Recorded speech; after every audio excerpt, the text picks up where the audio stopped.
आज का जो मेरा विषय है वो है प्रभु यीशु मसीह का दोबारा आगमन। आज का जो मेरा विषय है वो है प्रभु यीशु मसीह का दोबारा आगमन। Praise the Lord. सब तैयार हैं इस विषय को सुनने के लिए? हेलो।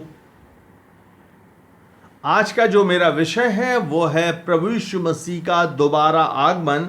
उस संबंध में कोशिश करूंगा जल्दी जल्दी आपको 5 बातें बताऊं, उसके बाद उस पे से अपन मनन करने में एक एक विषय पे जितना समय लग जाए उसके अनुसार अपन देखेंगे कि अगली बार अपन कितने विषयों को और कवर कर सकते हैं। तो सबसे पहली बात तो कि प्रभु यीशु मसीह के दोबारा आगमन की जो शिक्षा है वो हमारे मन में कहां से आती है। ये बात मेरे को कहां से लगी कि मैं इस विषय के ऊपर चर्चा करूं आप सबसे कि प्रभु यीशु मसीह का इस दुनिया में दोबारा आगमन होने वाला है। ये कोई मेरे अपने मन की कहानी है कि यीशु मसीह इस दुनिया में दिखाई देंगे दोबारा, या बाइबल भी ऐसी कहती है, या लोगों की भविष्यवाणी के अनुसार मैं कह रहा हूं? तो मैं आपको सबसे पहले बता दूं कि बाइबल इस विषय में स्पष्ट रूप से बताती है। सबसे पहले तो प्रभु यीशु मसीह ने स्वयं इस बात की गवाही दी, इस बात को कहा था कि मैं आऊंगा। देखिए मत्ती रचित सुसमाचार उसका 16 अध्याय उसका 27वां पद। मत्ती रचित सुसमाचार 16 अध्याय 27वां पद। यहां प्रभु यीशु मसीह स्वयं कहते हैं, वो क्या कहते हैं? वे कहते हैं मनुष्य का पुत्र अपने स्वर्गदूतों के साथ अपने पिता की महिमा में आएगा। मनुष्य का पुत्र अपने स्वर्गदूतों के साथ अपने पिता की महिमा में आएगा। फिर आप देखिए प्रकाशित वाक्य की बात है, प्रेरितों के काम की बात है। प्रेरितों के काम में जब यीशु मसीह अपने 12 शिष्यों को लेकर के जी उठने के बाद 40 दिन तक लोगों को दिखाई देने के बाद उनसे विदाई ले रहे थे, तो उनको लेकर के एक पहाड़ के ऊपर जाते हैं और पहाड़ पर जाने के बाद उनको अंतिम आशीर्वाद देते हैं और उनका शरीर प्रभु यीशु मसीह हवा में ऐसे उठने लगते हैं, हवा में उठने लगते हैं और हवा में उठते उठते बादलों में जाके छिप जाते हैं, ऊपर चले जाते हैं। जब ऊपर चले जाते हैं तो सारे लोग जो चेले थे बड़े आश्चर्य से देख रहे थे, अरे बाप रे ये क्या हुआ? यीशु मसीह कहां चले गए, कहां गायब हो गए, हमारी आंखों से लोप हो गए, अब हमको वो दिखाई नहीं दे रहे हैं।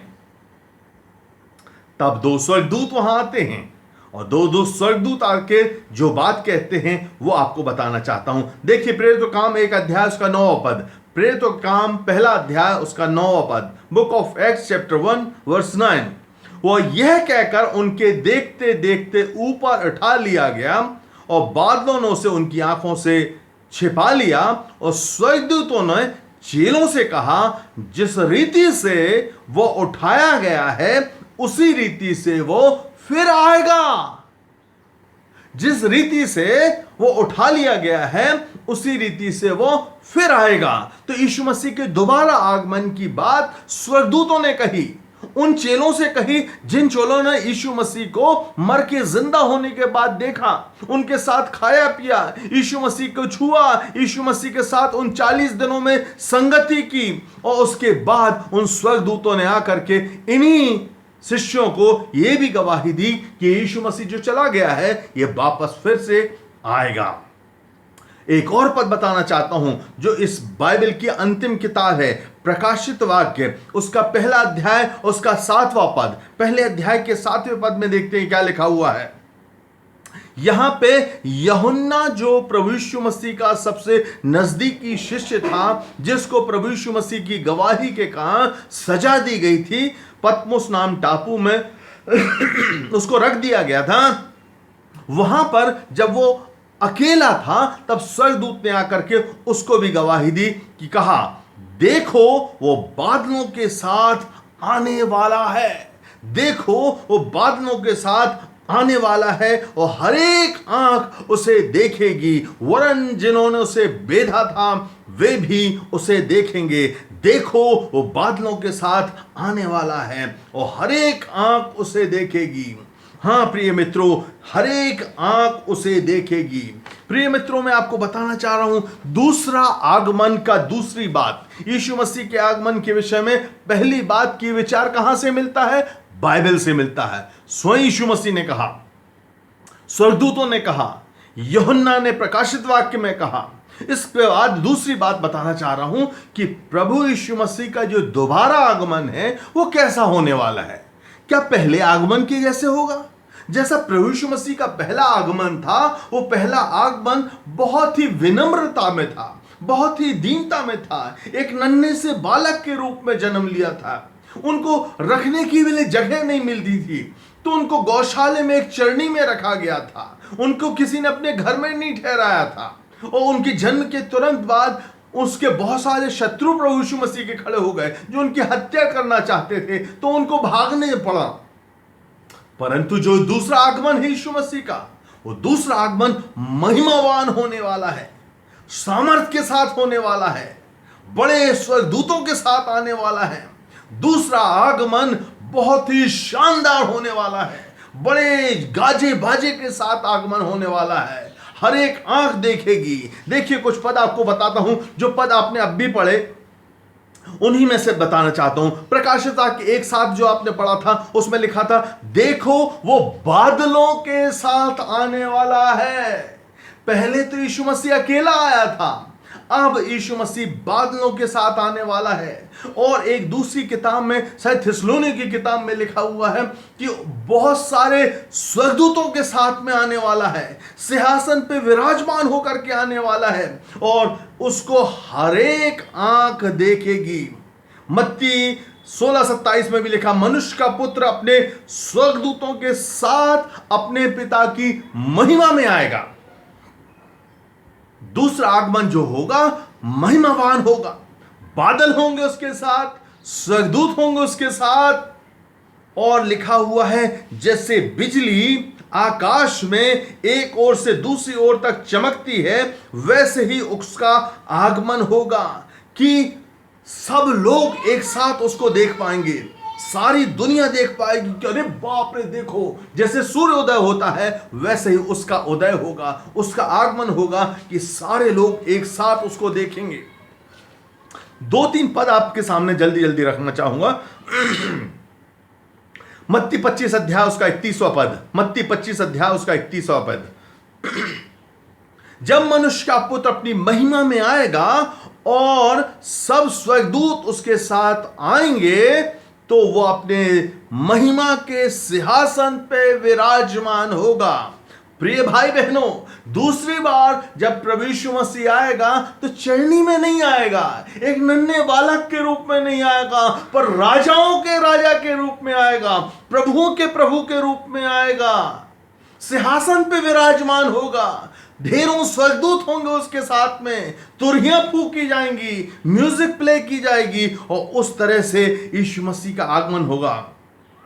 मत्ती 24 अध्याय का 30 पद का बी भाग, दूसरा भाग देखिएगा। उसमें क्या लिखा है? मनुष्य के पुत्र को बड़ी सामर्थ और ऐश्वर्य के साथ आकाश के बादलों पर आते देखेंगे। मनुष्य का पुत्र कौन? प्रभु यीशु मसीह।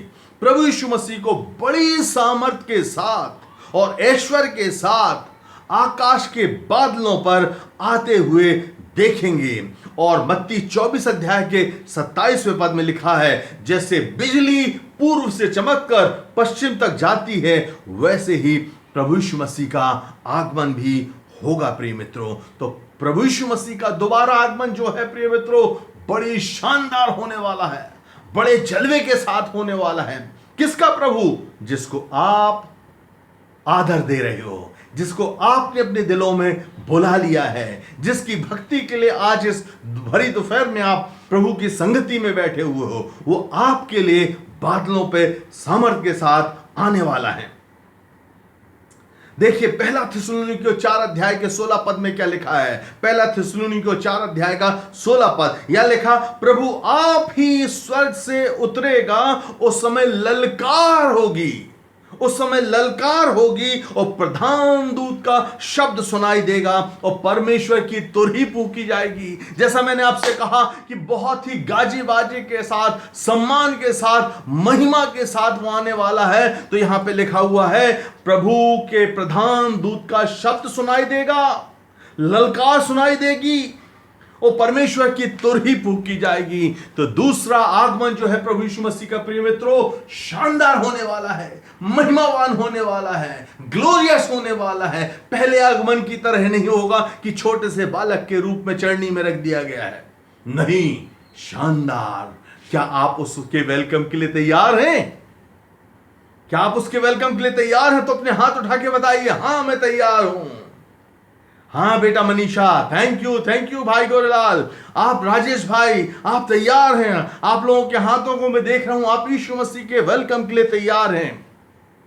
तीसरी बात आपको बताना चाहता हूं, बड़े फास्ट इसलिए जा रहा हूं कुछ को, क्योंकि मुझको जल्दी जल्दी कवर भी करना है इन सारी बातों को। तीसरी बात बताना चाहता हूं, उसका आगमन क्यों हो रहा है? यीशु मसीह दोबारा इस धरती पे क्यों आ रहा है? क्या पहली बार में काम पूरा नहीं हुआ है? नहीं, पहली बार में उद्धार का कार्य पूरा हो चुका है। पर जो लोग उद्धार पा रहे हैं, उनसे प्रभु यीशु मसीह एक वायदा करके गए हैं, एक प्रतिज्ञा करके गए हैं। वो प्रतिज्ञा कहां लिखी हुई है? यूहन्ना 14 अध्याय के 2 और 3 पद में एक प्रतिज्ञा की है प्रभु यीशु मसीह ने, एक प्रॉमिस की है प्रभु यीशु मसीह ने। क्या प्रॉमिस की है बेटा मनीषा? ये प्रॉमिस की है कि मैं तुम्हारे लिए जगह तैयार करने के लिए जाता हूं और मैं फिर आता हूं कि जहां मैं रहूं वहां तुम भी मेरे साथ रहो। आज हम इस दुनिया में प्रभु यीशु मसीह के शारीरिक रूप में अपने साथ में नहीं पाते हैं, परंतु एक समय आने वाला है कि हम प्रभु यीशु मसीह के साथ होंगे। आप सब के लिए, जितने भी भाई बहन मुझको इस लाइन पे देख रहे हैं, यूट्यूब पे देख रहे हैं, जूम मीटिंग में देख रहे हैं, फेसबुक पे देख रहे हैं, जहां भी देख रहे हैं, जो यीशु मसीह को मान रहे हैं, आप सब के लिए, इंडिविजुअल के लिए, व्यक्ति विशेष के लिए यीशु मसीह स्वर्ग में स्थान तैयार कर रहे हैं। आपकी एक जगह तैयार हो रही है। जैसे आपकी ट्रेन में रिजर्वेशन होता है एक सीट का, बस में एक सीट का रिजर्वेशन होता है, स्वर्ग में भी प्रभु यीशु मसीह आपके लिए एक स्थान तैयार कर रहे हैं, जहां आपको ले जाके रखेगा। वो जगह की तैयारी चल रही है और वो आपको लेने आ रहा है। तो तीसरी बात क्या है कि यीशु मसीह क्यों आ रहा है? आपको और मुझको लेने के लिए आ रहा है। Hallelujah, hallelujah. आपको और मुझको लेने के लिए आ रहा है। हम तैयार हैं क्या उसके लिए? क्या हम तैयार हैं उसके साथ बादलों पे जाने के लिए? हम कितनी तैयारी कर रहे हैं अपने जीवन में? हमें तैयार होना है। वो तो तैयारी करके आ रहा है, उसने जगह तैयार कर दी हमारे लिए, वो आ रहा है हमको लेने के लिए। पर हम हैं वहां जाने के लिए तैयार या नहीं है? हम अपनी तैयारी कर रहे हैं या नहीं कर रहे हैं?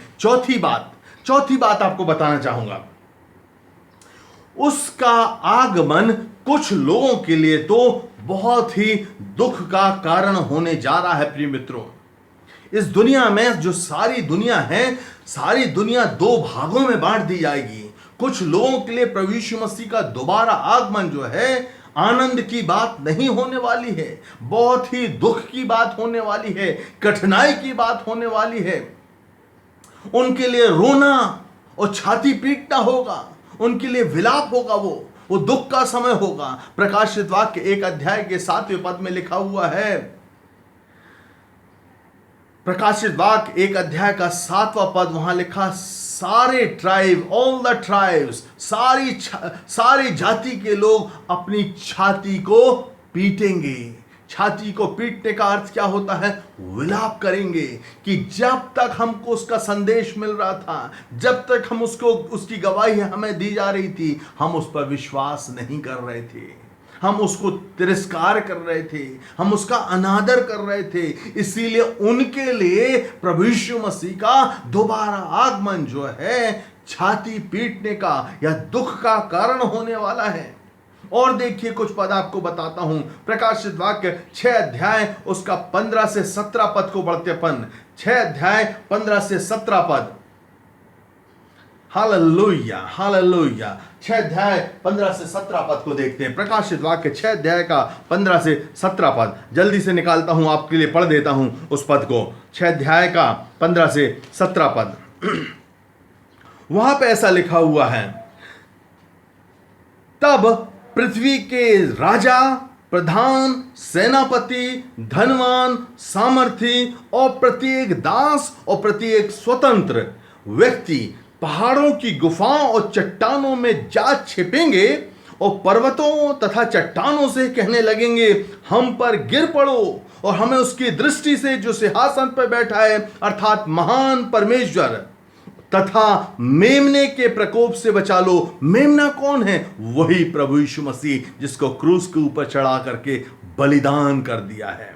इब्रानियों 9 अध्याय के 28वें पद में लिखा हुआ है, परमेश्वर को यही भाया कि उस एक व्यक्ति को हम सब के लिए बलिदान चढ़ा दें। तो वो है मेमना, जो बलि किया हुआ मेमना है, वो हमारे लिए बलि हुआ। पर जब उसका दोबारा आगमन होने वाला है, जब उसका दोबारा आगमन होने वाला प्रिय मित्रों, तो वो कई लोगों के लिए जिन्होंने प्रभु यीशु मसीह पर विश्वास नहीं किया, उसको तुच्छ जाना है, उसके साथ बुरा व्यवहार किया, उसके लोगों के साथ बुरा व्यवहार किया, उन सब के लिए उसका वो दोबारा आगमन दुख का कारण बनने आ रहा है। उनके लिए वो कठिन कारण बनने वाला है। लूका रचित सुसमाचार उसके 23 अध्याय के 30वें पद में क्या लिखा हो? लूका रचित सुसमाचार उसका 23 अध्याय उसका 30वां पद, 23 अध्याय के 30वें पद में इस प्रकार से लिखा है, वे पहाड़ों से कहने लगेंगे। कौन लोग? जो यीशु से बचना चाहेंगे उस समय में, जो आज यीशु मसीह का इनकार कर रहे हैं, तुच्छ जान रहे हैं, वे पहाड़ों से कहने लगेंगे, हम पर गिर पड़ो और पहाड़ियों से हमें ढांप लो। हम पर गिर पड़ो, हमें ढांप लो। और देखिए प्रिय मित्रों, मलाकी के 3 अध्याय के 2 पद में भी ऐसी ही बात लिखी है, परंतु उसके आने के दिन को कौन सह सकेगा। मलाकी 3 अध्याय का 2 पद कहता है, पुराने नियम की किताब है, बहुत साल पहले की भविष्यवाणी है, परंतु उसके आगमन पे कौन सह सकेगा। और 4 अध्याय के मलाकी 4:1 में लिखा है, देखो वो धधकते भट्टे का दिन आता है। वो धधकते भट्टे का दिन आता है। वो धधकते भट्टे का दिन आता है। परंतु 5वीं बात जो आपको बताना चाहता हूं, 5वीं बात आपके लिए वो आशीष का कारण है। 5वीं बात आपके लिए वो खुशी की बात है। 5वीं बात आपके जीवन में आनंद भरने जा रही है, नई ज्योति लेने जा रही है, नया आनंद लेके आने वाली है 5वीं बात। वो 5वीं बात क्या है? ये प्रभु यीशु मसीह का दोबारा आगमन आपके लिए दुख का कारण, छाती पीटने का कारण, डरने का कारण नहीं होने वाला है, पर वो आपके लिए आनंद का कारण होने वाला है। आपके लिए वो आशीष का कारण होने वाला है। देखिए कुछ पदों को अपन जल्दी जल्दी देखते हैं। मलाकी 4 अध्याय के 2 पद में लिखा हुआ है, परंतु धर्म का सूर्य उदय होगा। परंतु तुम्हारे लिए धर्म का सूर्य उदय होगा।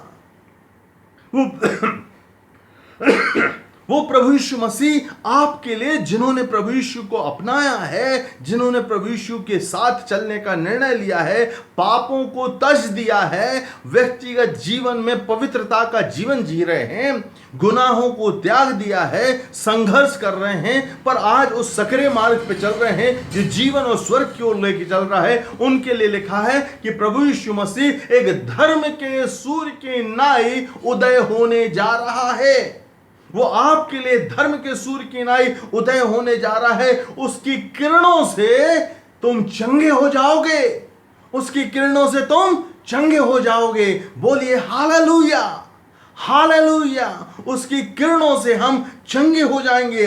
हमारे लिए वो धर्म का सूर्य के रूप में उदित होने जा रहा है। देखिए मत्ती 25 अध्याय उसका 46वां पद, मत्ती 25 अध्याय उसके 46वें पद को भी देखते अपन। मत्ती 25 उसका 46, यहां पे क्या लिखा हुआ है मैं आपके सामने पढ़ देता हूं। मत्ती 25 उसका 46वें पद, यहां लिखा हुआ है, ये लोग अनंत दंड भोगेंगे परंतु धर्मी अनंत जीवन में प्रवेश करेंगे।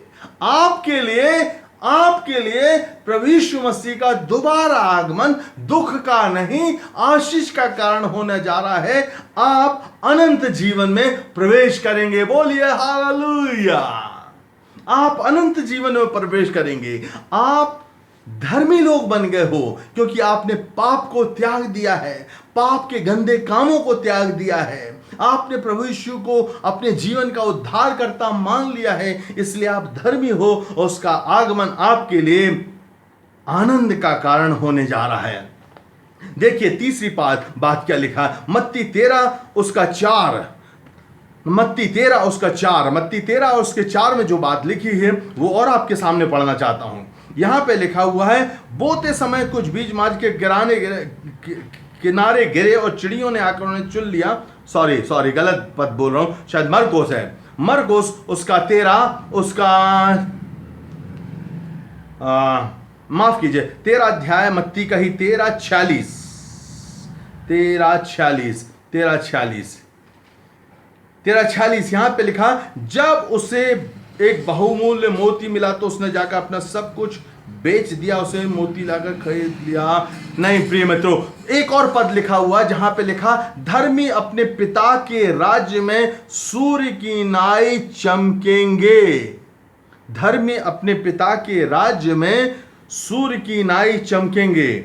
ये कहीं पद लिखा हुआ है, जिसको मिल जाए तो मुझे बताइएगा। 13 अध्याय का 4b में लिखा है क्या, शायद धर्मी अपने पिता के राज में सूर्य की नाई चमकेंगे। फिर एक और पद लिखा हुआ है, पहला थिस्सलुनीकियों उसका 5 अध्याय का 9 पद, वहां लिखा, परमेश्वर ने हमें क्रोध के लिए नहीं परंतु उद्धार के लिए ठहराया है। प्रिय मित्रों, परमेश्वर ने आपको सबको, जो आज परमेश्वर के सच्चे राज को पकड़ करके उसमें आगे बढ़ रहे हैं, 13:43 मत्ती 13:43 था वो, मत्ती 13:43 13 अध्याय का 43 वर्ष 13:43 वहां लिखा, धर्मी अपने पिता के राज्य में सूर्य के समान चमकेंगे। हालेलुया।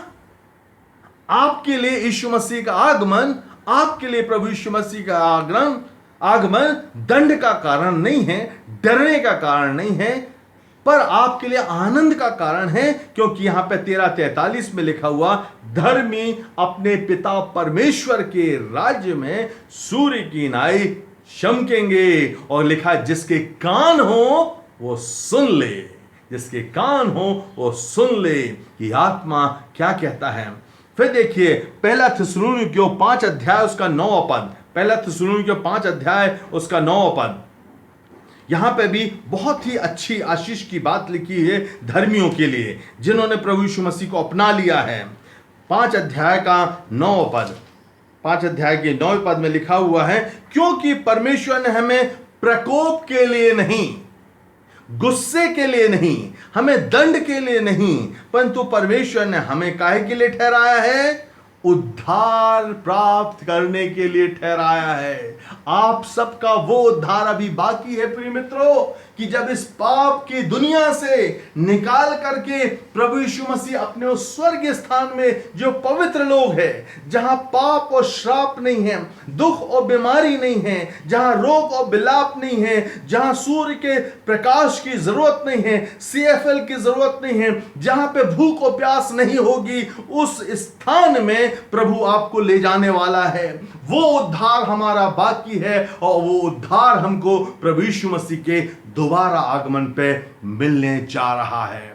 वो उद्धार हमको प्रभु यीशु मसीह के दोबारा आगमन पे मिलने जा रहा है। क्या आप उस उद्धार के लिए तैयार हैं? क्या आप उस उद्धार के लिए तैयार हैं? एक दो बात और बताना चाहता हूं आपको। रेवलेशन उसका प्रकाशित वाक्य उसका 3 अध्याय के 11 पद में लिखा हुआ है।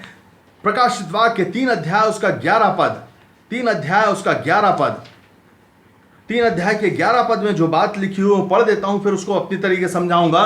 3 अध्याय का 11 पद, 11वें पद में जो लिखा हुआ है वो ये लिखा हुआ है, देख मैं शीघ्र आने वाला हूं और जो कुछ तेरे पास है उसे थामे रहे कि कोई तेरा मुकुट छीन ना ले। इसका मतलब यह है कि उसके दोबारा आगमन पे अगर आप तैयार रहोगे, आप अपने आप को पवित्र रखोगे, अपने विश्वास को थामे रहोगे, तो आपको क्या मिलने वाला है? मुकुट मिलने वाला है। हालेलुया! आपको मुकुट मिलने वाला है, आपको मुकुट देने जा रहा है। और देखिए 12वें पद में क्या लिखा है, जो जय पाए उसे मैं परमेश्वर के मंदिर में एक स्तंभ बना दूंगा। परमेश्वर के भवन में आप एक स्तंभ के रूप में खड़े हो जाओगे दोबारा आगमन पे।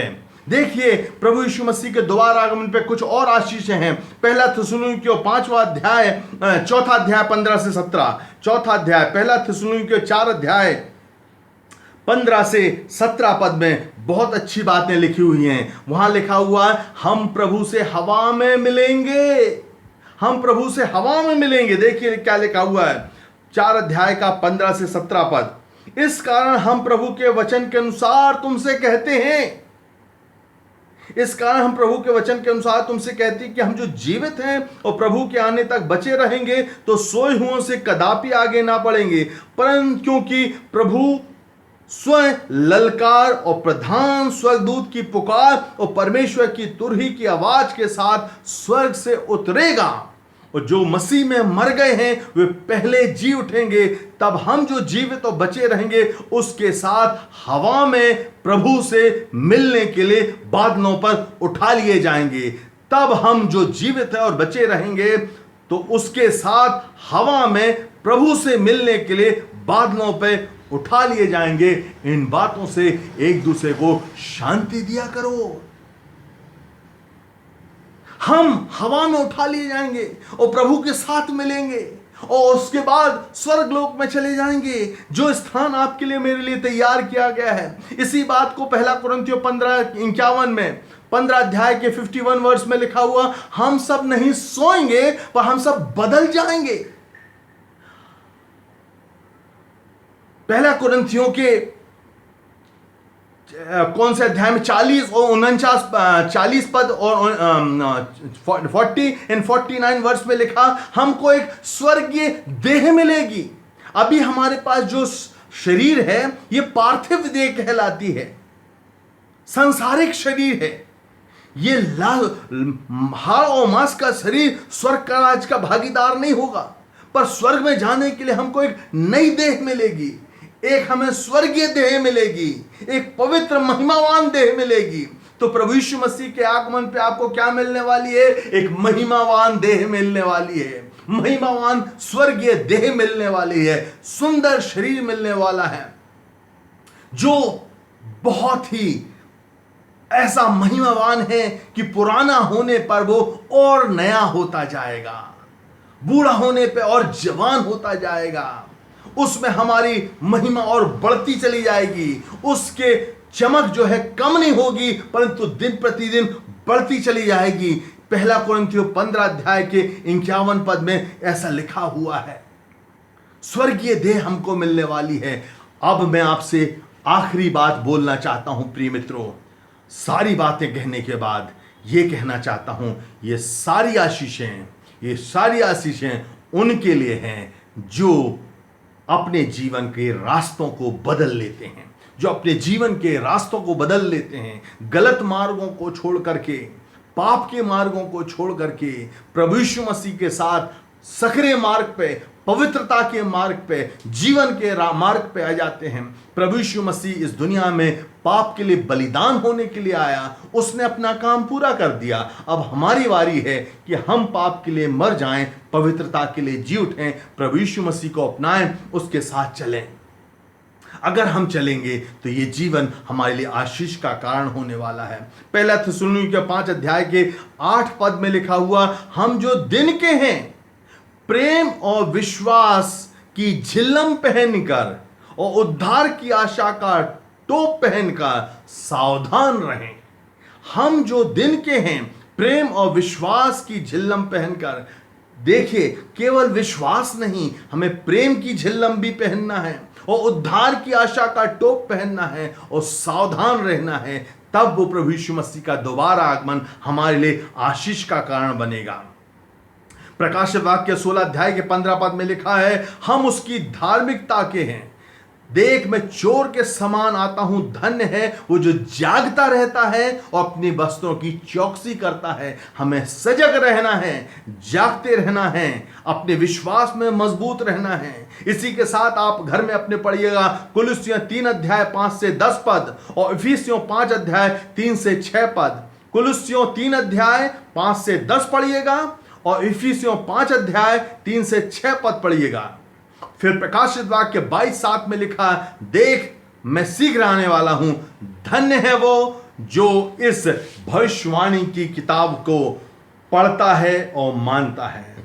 तो आज मैं उन सब से जो मुझको जूम मीटिंग में देख रहे हैं, फेसबुक पे देखेंगे, यूट्यूब में देखेंगे, धन्य है वो जो इन भविष्यवाणी की किताब, जो प्रभु यीशु मसीह के भविष्य की बातें हैं, बाइबल, नया नियम, प्रकाशित वाक्य, इनको पढ़ते, सुनते और मानते हैं, उनको प्रभु यीशु मसीह के दोबारा आगमन पर जीवन और अनंत जीवन और भरपूरी का जीवन मिलने वाला है।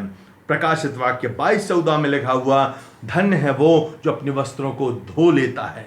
हमारे वस्त्र पाप से गंदे हैं, हमारे स्वयं के पाप के द्वारा, हमारे पूर्वजों के पाप के द्वारा, और एक ही रास्ता है, वो प्रभु यीशु का रास्ता है। उस प्रभु यीशु के रास्ते को अपना लेंगे, उसके बलिदान पे विश्वास कर लेंगे, उसके पुनरुत्थान पे विश्वास कर लेंगे, अपने पापों के मार्ग को छोड़ करके उसके रास्ते को अपना लेंगे, तो यही प्रक्रिया कहलाती है अपने वस्त्रों को धो लेना। यही प्रक्रिया कहलाती है धार्मिकता के वस्त्रों को पहन लेना। और जब आप ये कर लेंगे तो अभी मैं आपको आह्वान देता हूं, मौका देता हूं कि जितने भी मेरे श्रोता हैं, जहां कहीं भी सुन रहे हैं, अगर आप अभी अपने दिल में प्रभु यीशु को बुलाना चाहते हैं, अगर आप चाहते हैं कि मेरे जीवन में प्रभु आ जाइए और मेरे जीवन को बदल दीजिए, अपनी पुरानी पापी जिंदगी से मैं दुखित हूं, पछताता हूं, उसको त्यागना चाहता हूं, आपके धर्म के मार्ग को अपनाना चाहता हूं, तो यह अवसर है कि आप अपने जीवनों में प्रभु यीशु मसीह को अपनाएं और उसके साथ दृढ़ता से चलें, अपने विश्वास को थामे रहें, अपनी पवित्रता को बनाए रखें, प्रेम को बनाए रखें, प्रेम के बंधन में बंधे रहें। तो प्रभु यीशु मसीह का दोबारा आगमन आपके लिए आशीष का कारण बनने जा रहा है, जीवन का कारण बनने जा रहा है। प्रभु आप सबको आशीष दे और अनंत जीवन के लिए आपकी रक्षा करे। जय प्रभु यीशु की।